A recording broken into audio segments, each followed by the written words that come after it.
ఉన్నాడు.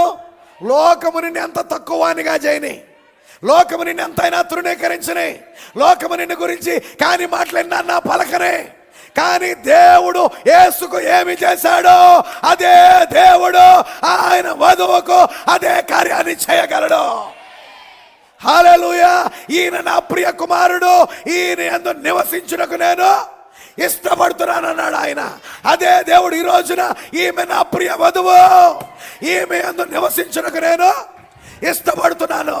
ఆయన దిగి వచ్చాడు, ఆయన వధువులో ఉన్నాడు, ఆయన వధువుని తీసుకొని పోబోతున్నాడు. హల్లెలూయా. ఎత్తబడే సమయంలో ఉన్నాం ప్రియులారా, ఎత్తబడే గడియలో ఉన్నాం. ఆయన ప్రేమ వెల్లడి. ఆయన ప్రేమని ఇంకా నువ్వు చూడలేకపోతే, ఆయన ప్రేమని ఇంకా నువ్వు గుర్తించలేకపోతే ఇప్పుడే ఆయన కృపను వేడుకో. ప్రభువా, నీ పరిపూర్ణమైన ప్రేమను నేను చూడగోరుతున్నానయ్యా. నీ ప్రేమ వెల్లడి చేయబడిన నీ ప్రేమను నేను గ్రహించే కృప నాకు దయచే ప్రభువా అని ఆయన కృపను మనం వేడుకుందామా?